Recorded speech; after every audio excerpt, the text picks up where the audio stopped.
word and what sounds come around it. There's actually 4 different T sounds in American English, and today we're going to talk about all 4.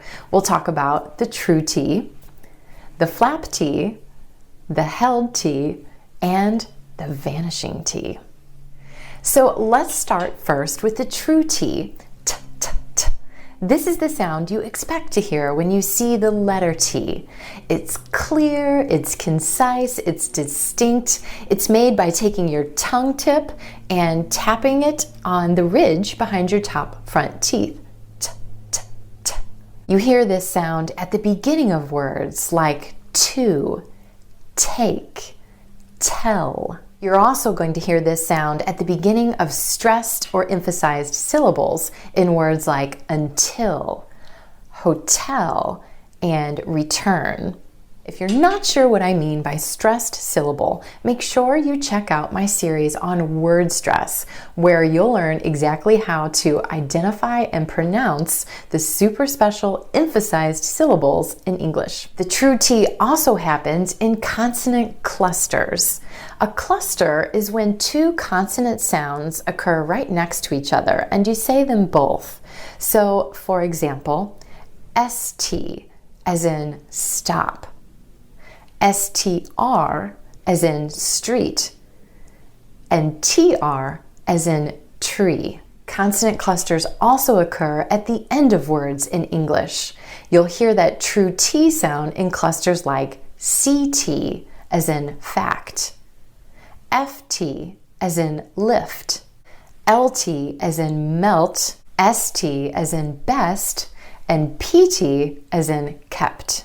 There's one final T cluster that doesn't follow along with the others, and that's NT. And I'm going to talk more about that one in just a second. So a quick recap, you're going to hear true T at the beginning of words, at the beginning of stressed syllables, and in consonant clusters that have T. Moving on to the flap T. The flap T is really just a D sound, and this flap T happens when T is in the middle of words in between 2 vowel sounds. So for example, take this word, W-A-T-E-R. Instead of water, water, water. Do you hear that flap T or the D sound? Water. I need a drink of water.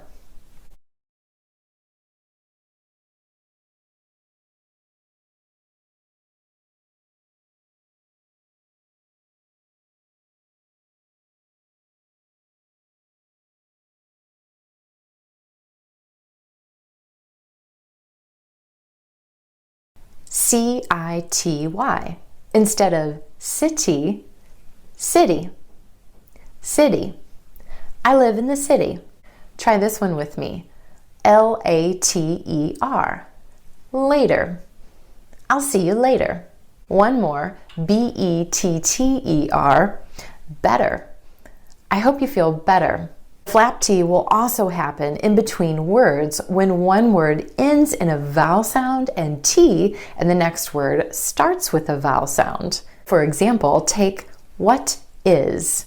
Instead of a true T, what is, you're going to put in that D sound or flap T. What is? What is this?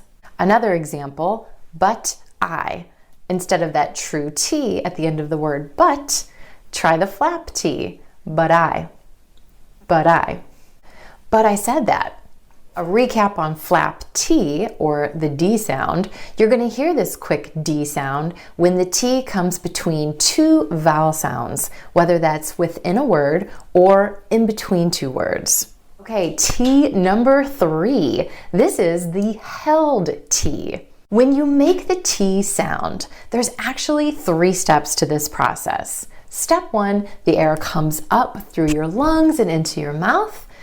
Then step 2, your tongue tip raises up to the ridge behind your top front teeth and stops the air. And step 3, the air is released in an air puff. For the held T, you just skip step 3. You hold the tip of your tongue against the ridge behind your top front teeth, and you don't release any air. Held T happens at the end of words in American English. For example, take the word about. Instead of that true T at the end, most Americans are going to hold that T about.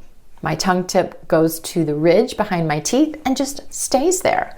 About that. The tongue tip stays up for the T and goes straight into the TH sound. The tongue tip goes under the front teeth for the TH sound. About that. About that. Let's talk about that. Let's try another one together. Let's try it was. It, the tongue goes up for the T at the end of the word it, holds there, and then straight into the W sound for was. It was. It was. It was awesome. Another time you're going to hear the held T is at the end of a syllable when the next syllable starts with a consonant sound. For example, the word outside. Instead of outside, outside. The tongue stays up for the T and goes straight into the S sound. Outside. Let's eat outside tonight. Try another one with me. Apartment. Instead of apartment, apartment. I love my new apartment.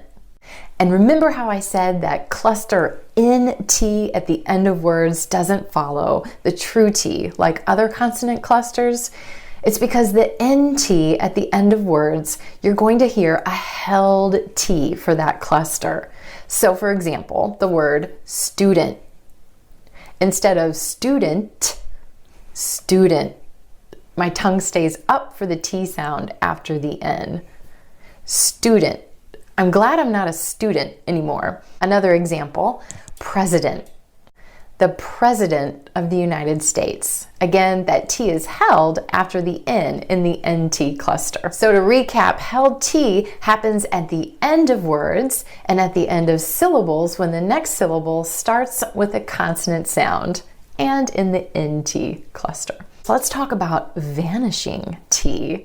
Sometimes in American English, that T just disappears completely. It happens when the T comes after the N or N sound in an unstressed syllable. Vanishing T after the N sound in words like internet. So instead of internet, you'll hear a native speaker say internet. Do you have internet access? Printer. Instead of that true T, printer, you'll hear a lot of native speakers say printer. Can I use your printer? Recap on vanishing T. A lot of times that T just drops out with native speakers after the N sound or N sound in an unstressed syllable. The reason for this is because the N and the t sound are both made at the ridge behind your top front teeth. It's easier to drop the T sound out instead of doing a double tap. It's easier to say internet than internet.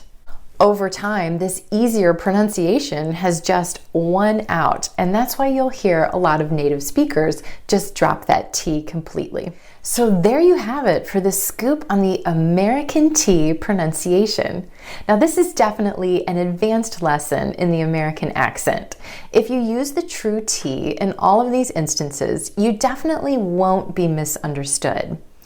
However, if you're at the point where you're really wanting to sound more natural and native in your American English pronunciation, this sound is well worth your time. When you use the true T in all instances, it's a definite tell that American English is not your native language. I hope you found this lesson helpful. If you did, please be sure to give me a thumbs up below and share the video with your friends. Remember, there's more lessons coming on the Clear English Corner, and you are not going to want to miss these. So be sure to subscribe and click the bell so that you get notifications when new lessons are published. That's a wrap for today. Thank you so much for tuning in.